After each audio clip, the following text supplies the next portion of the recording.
So we're going up to St. Paul at regional Native American, I don't call them Indians, I call them natives. We're going up to the Dakotah burial mounds. It's actually like a regional park. So from Hastings to St. Paul, it's about a 25 to 30 minute drive. If you're driving the speed limit, make sure you do that.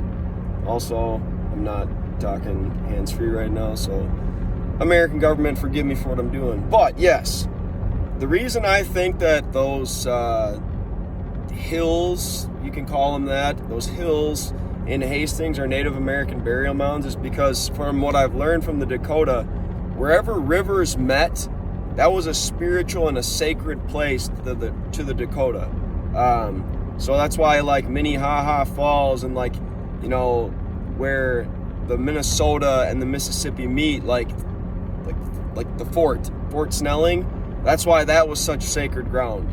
And you know why Hastings was a little bit different is because like that was legitimately the border of Dakotah territory, because across the river was in Wisconsin there were some pretty like tough fighting chiefs that lived in them woods, and the buffalo didn't really like live that much over there.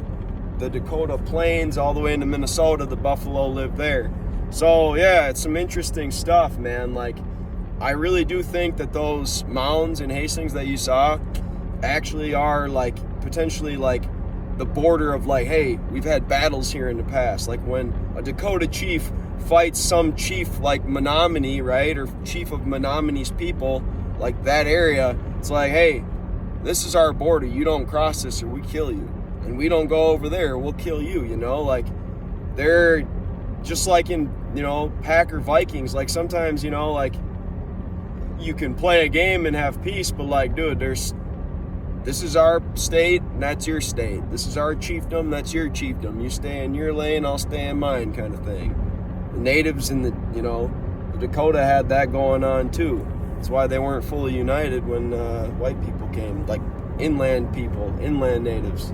So yeah, it's very interesting stuff. And so why I think it's valid, yeah, like wherever two rivers met, that's spiritual and sacred ground. It's like the giving of life, the joining of two rivers. But when you have borderlands, right, like where it's like, hey, we kind of get along with them from a distance. Sometimes we fight them, sometimes they fight us. Like if you have a mound erected there, it's like, all right, remember the past. Remember how many men died on your side. Remember how many died on our side.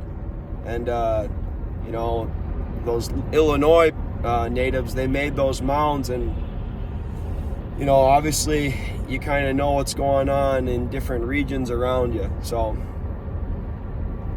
they could be, they could not be. It's really a mystery.